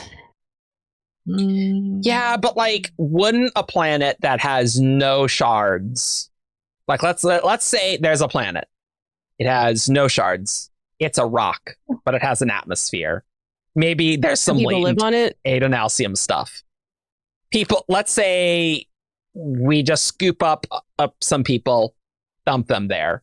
Would the cognitive realm there, even if they're like would that manifest even if the planet wasn't invested? Like, I think yes. And I think the mist is more a reflection of how people, like, it's people's perceptions, and the mists are very important in their perceptions, and that's why Scadrial's subastral looks misty. Like, I don't think the mist there is like actually preservation stuff. It's just the reflection of what people think of things. I don't know why Roshar is beads, though. I want to see what the Sebastral looks like where there are no shards and see what I think. Absolutely. Like, what does that mean, right? And I think we're gonna see that. Like, especially like a big moving thing. Like, I guess planets are always technically moving, and the solar systems are moving. So all of those things are moving in the cognitive realm, but like, it does seem a little different. Are they moving in the cognitive realm or just the physical? Well, okay, they're moving in the physical. I would assume. Well, I mean, the way the physical maps to the cognitive is weird anyway. So yeah, because, sure, it doesn't have to. Because like the way we think about our planets is really different. Sure. Like the way we're taught, like this is the solar system, and everyone kind of has a map, like a little, like, here's the sun, and just in a line, and that's what they look like. And even if a lot of people can kind of understand when they think about it, like what it actually looks like, to varying degrees of expertise, in my head, there's still kind of the overlay of the map of the solar system, which is in order, and it's nice and it's orderly. So I'm kind of wondering if the Shadesmar map or orientation is very limited in that way. Like, I can't conceive of how the calculation to Mars, like how to calculate. Yeah, sure. Yeah. So, but I know Mars is, like, in my head as just a total layman who, like, I just read science fiction and I enjoyed The Martian and stuff like that. Even so, I still have this concept of Mars is like right there. I don't know. I guess. And so I totally get what you're saying there. And yeah, people aren't perceiving our solar system rotating around the supermassive black hole at the center. Like, that's not part of people's perception, really. Like, yeah, you can intellectually know that, but we're not thinking about that. So that, I totally agree with that. I'm more like thinking, okay, we have subastral here. Let's say it's Roshar. We have subastral here. It's Scadrial. There's lots of space in the. There's some amount of distance in the cognitive realm, not like however many light years they are away or whatever, but it's not that long, but there is some physical distance if you are walking there that you have to traverse. Yep. Then we have in the physical realm, Scadrial is like, we're building a generation ship. Go to Roshar. And so they do that. And so presumably in the cognitive realm, if the generation ship spawns a subastral, it is between those 2 points in the cognitive realm, presumably. Right. And so, like, but the generation ship is itself moving, you know? And so, like, how does that motion affect how it is in the cognitive realm? And Brandon's never going to answer this because it's all going to be wishy-washy. It's people's perception and stuff. It's like, well, you know, they perceive that they're in interstellar space, so it's like in the middle, and then it, you know, I don't know. Like the actual physical motion probably doesn't matter that much in Shadesmar than the perception. I think I am leaning towards it wouldn't spawn a subastral. Okay. Yeah. Okay. Yeah. Even if there's like 10 million people. Really? I think it would be a matter of time. A lot of time. We'll give it like 1 million years. Can take a long time. Well, but then it will behave like its own planet somewhere. Right, but well, right. So it can't. So in that case, it can't spawn a subastral. Well, then we have to see a planet with no investiture, or the minimal shard investiture, and see what. Show us that, Brandon. Show us in the text, and then it'll settle this. I think there's an argument. Like I think it's totally reasonable, Grace, for you to say no, there cannot be a subastral. I'm just thinking like, let's make it even easier, right? Space station, interstellar space. There's a space station. It's chilling. Could that spawn a subastral? I totally think so. Babylon 5. Babylon 5 in the cognitive realm. Let's go. Hell yeah. I think it would take people, and this is just my gut feeling, I don't know if I have a ton of realmatic like basis for this. I think if people perceive this as a vehicle and a mode of travel with an end destination in mind, it would not spawn a subastral. Okay. I think it would take people being like, this is no longer a ship that we are traveling to another planet in. This is our permanent home. This is home. Okay. For it to matter. I don't know though. I don't know that there's a ton of basis for that. I think that's a totally reasonable perspective to have, right? Like that absolutely could be the case. It is. It's just not one that we have any. Oh, there's absolutely no basis. Yeah. It's just my gut feeling. It's just like if you're a human and it takes, let's say, 2,000 years to get to a place, and you live on this generation ship, you're born, you don't even know what these places are. Like you can intellectually, you're thinking like this is home, right? So like I think there's that aspect as well, that like, okay, yeah, sure, you can intellectually know that I'm on a ship going to a place, but like that's not how you're thinking about the place you live, that you've lived your whole life. That's all you can be, right? So I think the way mechanics here, a lot of Shadesmar mechanics. So I think the way I want to tackle this is we have, forget about space stations and stuff like that. We have a spaceship the size of a planet that is in orbit around a sun, and in that same solar system there is another planet. Scadrial is, we are in the Scadrian system. Functionally, is there a difference between a planet-sized spaceship full of people and a planet full of people that are going around the same like, I think we would expect two subastrals. Yes. Just to maybe simplify, like maybe we have, let's say, two exact copies of the system, and one has planet and one has space station. Just like, because maybe there's interactions between the subastrals if they're in the same system, is all I'm saying. Oh, so okay, just ignore that part for a second. Okay, sure. In which case, yes, I agree. I think Shannon has a good aspect, though. Like the investiture could really matter, for sure. Like that's totally plausible to me. If we find out later that it matters. I'm also wondering if the generational ship gets there after, and like they arrive there and they're in a misty subastral. Do they just perceive this? We've gone somewhere different and now we're in misty subastral, and then they perceive it as they're in a different place. And then it's still the one same subastral. Unless they've been carrying a subastral like as like a gravity well around their ship, which I'm not sure I believe. And that's the I thing could see I it going either way. Yeah, that's the thing I wanted to tackle. Like, because I don't think in Shadesmar the subastrals move around as the planets and the solar systems are moving around. No, I don't think they do. No. I feel like Shadesmar can only develop if you've been in a place for a long time. But what does in a place mean when everything in space moves, right? That's the... and so maybe it does go back to the perception of, hey, I am in a spaceship is moving, and therefore that inhibits the formation. You're traveling, so you don't have this internal sense of I've arrived somewhere, or I am somewhere. You think of it as the road. I think, whereas a space station that is just sitting there, even if it's orbiting, even you're just like, you perceive yourself as being stationary.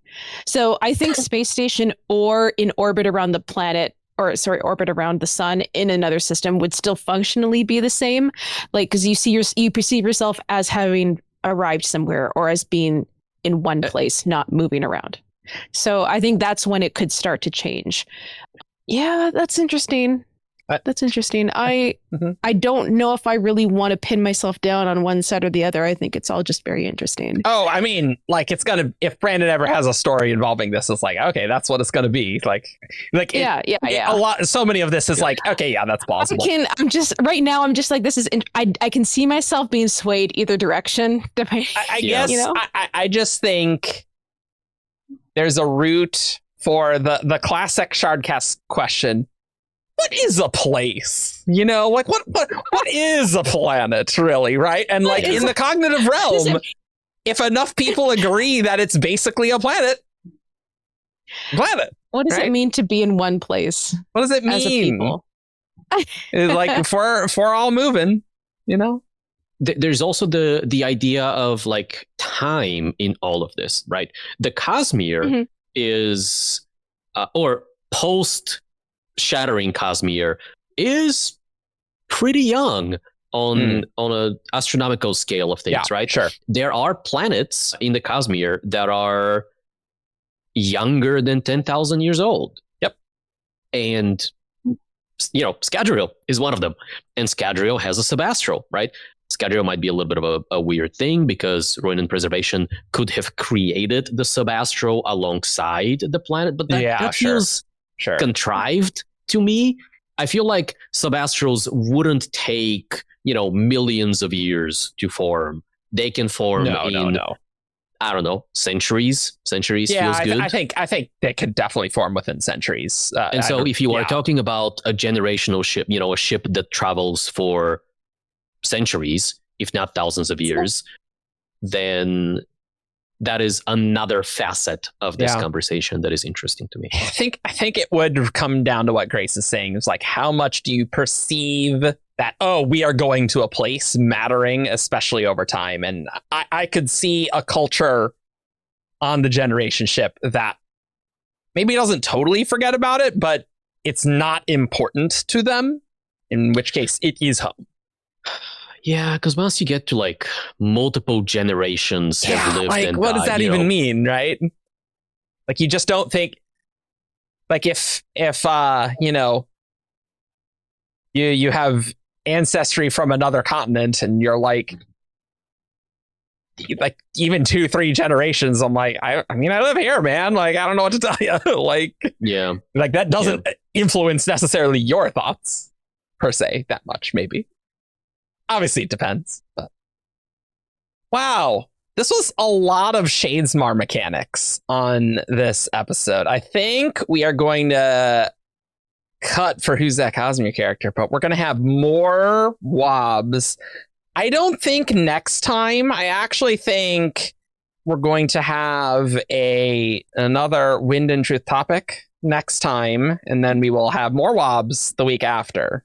But the schedule is very much in flux, like Shadesmar itself, potentially, on a generation ship. Am I right? Unclear. Am I right? Everyone knows what I'm talking about. Know if you are. We can't come down on his side, Eric. I'm asking, am I right? Tell me. I don't know. So let's head on over to Who's That Cosmere character? This character is from Roshar. Menace. Tia Tom. Braze. Hoid in drag on a horse. It's time for Who's That Cosmere character? Call.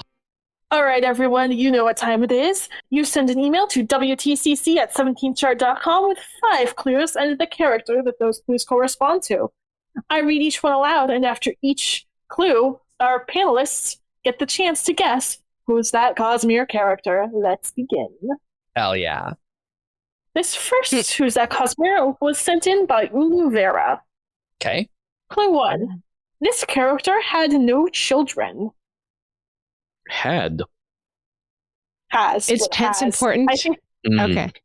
I think I will say has no children, because I don't want you to be like, well, at one point in his life, Dalinar had no children. Like, yes. Yeah. Okay, Sure. okay.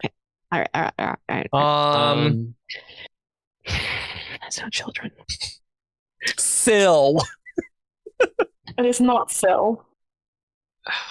Well, it's certainly not King Idris.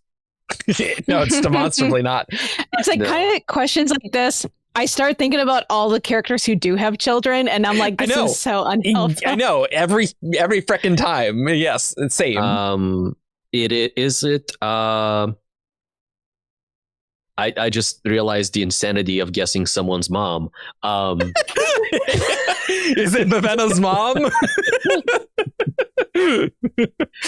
Oh my god. good. Is it Raoden? It is not Raoden. He will have children, I think. I don't know. I don't know. He didn't. Oh, when last we that's saw him. no. That's right. Yeah. I got confused with Kayain's children being the protagonists of. I was going to say, isn't Hope of Elantris, isn't Serene pregnant? Is that true? I mean, I could Did have I read that sworn. one? Did I read that one? I could have sworn Hope of Elantris. Serene No, that was happens pregnant, during but I don't know for Elantris. sure. No. I think it's a wedding that we. Anyway, Yeah. clearly it's been 20 years, so we don't King know Elantris. Raoshem, Hope of Elantris, let's go, everyone. This is the Shardcast oh my content you want after Wind and Truth. I know it. Is This is what it? you get. Yeah. Who's that Cosmere character? What is a place? What does it mean to have children? I'm so glad I'm not playing against Ian right now. This is a reverse of my previous. It's Yes. Yasna. It is not Yasna. Okay. You were wrong. Clue 2. This character practically raised the main character. Oh my god. Practically raised? What does that mean? Like, takes a older sibling or parental role, even though they're not blood related. Practically raised a main character, Someone's got to be adopted, right? or practically raised, so maybe not even like officially or legally. Oh, Wax. It is not Wax. Wax has also- children. He has children, and which main character did he raise? Wayne?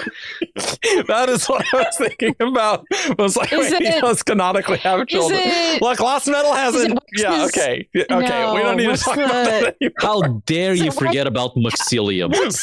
What's Wax's sister? Telson? Is that It's her name? Telson, Yeah. yes. It is not Telson. Is it I had to give it a shot. Reen? It is not Reen. Oh, Reen's a good one. Yeah. Wax one, idiot. Eric. Jesus. So that's 3. Clue 3. This character faked their and someone else's death. Oh. And it's not Reen. It is not Reen. Did Reen fake his own death? I'm sure that. I guess that's. No, yes, I don't we don't think, know that. Yeah. I just assume that while he was being chased by Inquisitors, their that's death. like one of the things that he tried, I right? mean, he probably did that. What's that mean? Faked their raised. death. A main character. I think we're in a place I don't even know, so I'm just What does that mean? at my. So clue 2 was this character practically raised a main character. Yeah. Yes. There are only so many main characters. Like this should not be as difficult as it has been. Okay, I gotta go through all the Cosmere Yeah, books yeah, I've yeah. read. Yeah, I'm just like, if this I is don't white think- sand, I'm I screwed. don't think it's white sand. I have white sand now. It can't be white sand. It's not Okay. Kenton and it's not Chris. I There's do no have way. it now. I do have it now. So now I actually can have this information that has Wow. been kept from me all these Oh, years. yeah, years. What was the I'm newest missing- clue? Faked their and someone else's death. Faked death. Okay. Faked their death and someone else's. So this is not going to be Sixth of the Dusk stuff. I'm thinking about Warbreaker for some reason. I know. My mind Um, keeps going back to Warbreaker too. Do I know? It's not going to be Shadows. This for seems Silence like- and Gates of Hell. No. It seems like a woman like fleeing someone else, or it seems like someone has kidnapped someone else, and I'm like, these are the tropes my Must mind be is some Stormlight character. creating. Faked their death, though. Make their deaths hard. Faked their death. Faked their death. When was this sent? You can't When was mess this? up. What's plans? March 2024. Okay. Oh, okay. All right. So pre-Wind and Truth. Yeah. Mm. Yeah, but we got to think about secret projects. That's the problem. I think. Oh, That's Yeah, tough. I have not. When I think of books, the secret projects don't come to my mind. They're not Lost even Metal there doesn't yet. come to They're not mind even for there me yet. either. they're too new. I keep thinking this Yeah. can't possibly be. Those aren't real. Wax doesn't have kids. What are you talking about? And it has It's to be not Cosmere, horribly. right? Like Yeah, it has to be we Cosmere. say who's that Cosmere. Cosmere character, but it actually has to be Cosmere. No, it has to Okay. be Cosmere. If it were not Cosmere, that would be specified, and that's really only done in like special episodes. Oh wait, Leon? It is not Leon. When does she Oh. fake her own death? That's exactly yes, I think.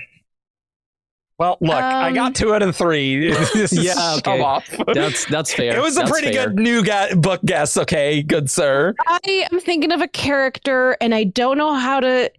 Shy's grandpa, or that character. I don't remember this. Oh, the person's name, artist mentor. Oh, but- Gautona? Yeah, the Uh, artist man. No. Gauton is the guy, the Emperor's guy. The person on whose Is it- behalf she went to steal. Okay. Outside, who taught her art and the stamping and Oh, all God. that. I don't remember. I who don't that know his name, but it's right there in my. I was like, hold on, Shy. I don't know. I don't know his name. I can. Is that your guess though? It is my guess. It's not that guy. I'll Okay. just tell you. It's not that Okay. guy. I'll Okay. just say that guy in my notes. Okay. Okay. Oh my god. Leon was a God, I great need guess. another clue. So bad. Yeah, but I need to guess someone. It can't be a Mistborn because like the only main characters there are Vin, Eat that. who was practically raised by Reen, but we established it's not It's him. not Reen. Elend is As arguably a a dad. main character. Sucks. Well, sure. Like he was not practically raised by anyone, I don't think, other than his family. His blood family, who did have kids. Sazed, arguably a main character, but he was not No. raised by No. anyone in No. that capacity. So I don't think Era 1 counts. Yeah, I don't think so. Era 2, Wax is not. Wayne certainly hasn't. Let me have a Like you guess. could make an argument that he was raised by Wax, but I think that's a bad argument. Marcy never faked her own death. Yeah. Steris never faked her own death. No. She So I would don't have think it's a needed. Well, it's not the main character who fakes their own death. It's the person who practically raised them. Yeah. And someone else's death. Faked 2 deaths, including Yes. their own, one of which was Okay. their own. I'll guess Kelsier. I don't know, man. It is not Kelsier. Clue 4. This character has a reputation as a gambler. What? This is not helpful. I do not think this one would be as hard as it as seemingly has been. I mean, it has no right to be that difficult. It's a gambler. Who has a reputation as a gambler? Wait. It's hold up. Okay. It's the Devar sibling who's the gambler. I don't think it's Wickham. It's No. Jushu. It's Shushu. Jisham? It's Shushu. It's not Jushu. Who Wow. else is a gambler in the Cosmere? This is not a fact that I remembered about this character. Oh, honestly, good. but- Great. Was this not a fact? Let's do. No, I'm let's do saying the- I did not necessarily remember that this character was a gambler. Is it Marsh? I'm just gonna let's get Not through Marsh. this. Let's just get through this. practically raised the main character. Maybe I'm getting caught up on the faked death bit too much. The Coppermind does agree with the known as a gambler thing, but Okay. Yeah, no, it's I not something I remembered. I trust that you would have confirmed that. You're supposed to confirm the clues before you say them. Mab. It's Mab. It is not Mab. Fake Clue death. 5. This character is known by their clothing. As far as I'm concerned, this submission has 2 clues, and the rest is just fluff that I don't The care about. only thing I can think of is Azure somehow, and so it's Vivenna. Is that what we're going with? It is not Vivenna. She doesn't gamble. It doesn't make. I don't know. I just think like, oh, Azure. It's like, oh yeah, Vivenna's known for the color Azure. I'm like, okay, I don't know, man. What the hell? Practically raised the main character. Faked. Is it Whose death was Jewel? fake? It is not Jewel. I keep going to Warbreaker. I know. Tell me. No, but Argent still hasn't gotten that. Guessed his last. I know. God, put us out of our misery, Argent. Vasher. It is not Vasher. It is Mr. Suit, Wax's uncle. Yeah. Okay. Yeah. Okay. Okay. See. Yeah. All right. Yeah. Oh, I feel really dumb. See, I think I Okay. just got so frazzled with Wax that I was like, because I was like thinking like, oh yeah, there was the whole like the parents You just- died and stuff. But yeah, he did fake his own death. Yeah. Okay. That. Yeah. Okay. He was the gambler thing. I think people. He gambled thought away the he, family fortune. He got gambled money, but he was actually funneling it to the set or something like that. Okay. From what I Oh, because he's like, known as a I don't gambler, remember not that he Mr. is Suit a gambler. Yeah. Okay. Yeah. Yeah. Okay. Okay. Yeah. Fair enough. Fine.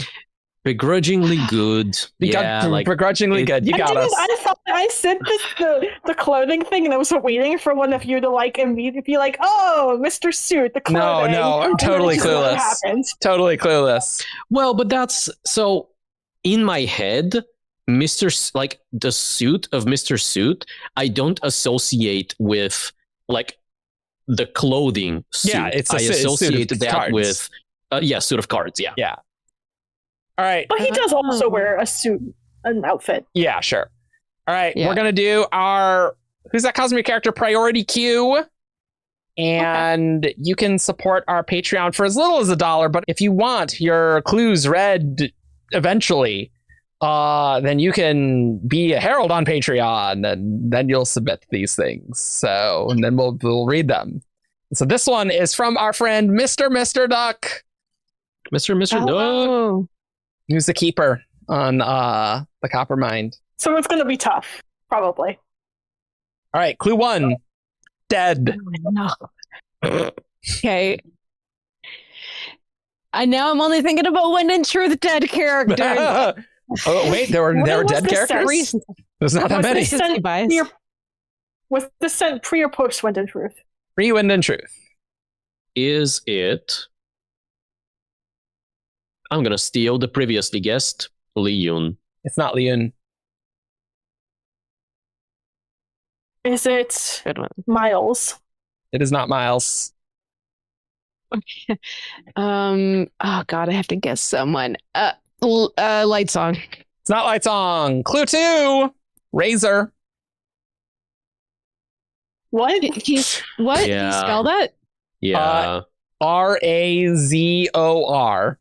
They're all one word. Well, I guess one of them is 2 words. But Okay, because I was like RAISER. Like, what does that mean? No. Like a blade, like a razor. I suspected this is where we were going.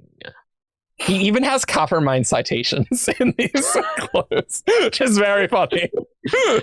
That's very funny. In the Coppermine notation. Who in Bridge 4 shaves Ye- people? Yeah. Well, it's Rock. It's Rock. It's Rock That's does. what I was thinking. I wasn't sure if there was someone else who died, and I was forgetting. But no, I thought Maybe yeah. Rock inherited the duty from a Bridge 4. Nope. It's they pitched in and It's bought him always a Rock. razor because it was like his It was always- unique okay. hairstyle was important to him. Did someone die by a razor? Did someone own a Yeah, that's what razor? like. There's a sword, but Nightblood isn't dead. No. You want to pass? I'm No. I'll pass on this just to run down, but I will be right Yeah, back. sounds I'll good. go Elend. It's not Elend. Elend? No. I think he shaves at some point. I don't know. He does shave. He does shave. Dunny. Not Dunny. All right. Our next clue. So the first two were dead, razor, and the third is prophetic.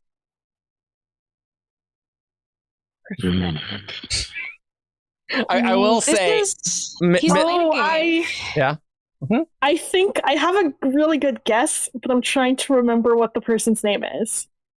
okay.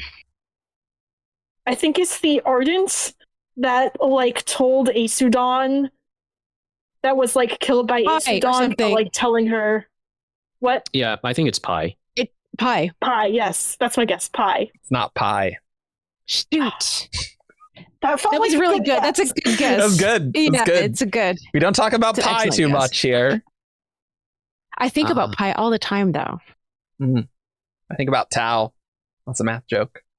Mr. Duck said, you people are too good at this, so I thought simpler clues could be fun, and that you could say this is an apology for last time with how much text I made you put on screen. So Ian, save us. Ian, save us. What if it's antonyms? So if it's like alive, razor is maybe dull, prophetic. No, I That think feels a little bit more I complicated don't- then. I think going opposites is maybe interesting. I feel like if that were what it was, Eric would have to give us a warning beforehand that there were shenanigans. I do You think know, I would so need to there's do a- that. is what? no, Give a I don't think Shenanigan warning. Dead razor. Prophetic. God, I hope this isn't White Sand. It could be like a death. Someone no. who said a death rattle. Okay. Ooh, I don't know. Okay, that's interesting. sure. You could make an argument for the surgeons bleeding people out Yeah. and stuff. Oh, that's good. That Moloch. That would be sick if it's. Are there any named characters who give death rattles? I'll just say Moloch because let's carry this game on No. because Not I know I'm Moloch. not gonna get it. Not dead. I know that was the immediate But I know it's the not thing it. would be but- since it's one Oh, word, but it's the it has a connection to the dead, yeah. not necessarily that. Oh, Everyone yeah. knows Moloch is well known for shaving. Everyone knows that. Razor could mean many things. Sure. No, I think Like I, the way, I think, like the cutting of the throats or something. yes, Ooh, like, yes, okay, no, you okay. are correct. that's, where I was, true. that's what I was going for with that. Yeah, That's badass for sure. Uh, I had a reason. I had Yeah, a reason for that's all good. three. That's good. That's It was good. sick. I think that's a good one. It would have been sick if it was right. Yeah. I don't know, man. Yeoman. It's not Yeoman. All right, so you guys all guessed, right? Yeah. Okay. Yeah. Yeah. Clue 4: cartography? Question mark. Question mark. That's what it says. Cartography? Oh, Question mark. is it Nash? Not Naz. Cartography. Cartography? Question mark. Question mark. Yes. Hear me out. Okay. Yeah. I forget his name. Okay. I'm gonna I Tividian. have a guess. Oh wait. The what? Tividio Tekiel. It's not Who's that? Tividian. Okay. Tividian. I Okay. think Capsule because he makes the cities with the sand, Okay. and that is cartography. Nope. Not capsule. Oh, Good one. Clue 5: bridge 4. Yeah, well. Maps. It is maps. oh. Yeah. Yeah. sorry, It this- is. Yeah. Cartography question mark was the giveaway. And apparently, Maps is the one who handed Rock the Razor. Yeah. Oh, And did He also Maps had- have a death rattle when they Yeah, he died? did. Yes. Yeah, he I did. think so. Yeah. Yeah, it's Yeah. like everything There's breaks a- or something. Yeah, Excellent. Yeah. that's I good. would like earlier when I guessed Dunny, I was debating between him and Maps because those were the only two bridgemen that I could get that I could recall that have died. Yeah. And I guess the wrong horse. I mean, the wrong bridge, man. Yeah, I guess that's true. All right, everyone. You can find us on 17chart.com for all your news, discussion, theories, and fun that you could ever want. Join our Discord. We have a ton of people. We have so much Wind and Truth stuff that we needed to make a second Wind and Truth channel. There you go. So, and they're still both very busy. How many messages were in that Wind and Truth thing, Evgeni? It was like 89,000 messages or something. Insane. Something like that. Yeah. Yeah, it was a lot. Yeah. There's just a few messages since Wind and Truth came out. And we'll have more WOBs pretty soon. I think we'll have a Wind and Truth topic. But yeah, we'll see you soon. You can support us on patreon.com/17shard. And we also have merch. We have a merch store. And so that is in the description as well. And yeah, we will see you all next time. Bye. Bye. Bye.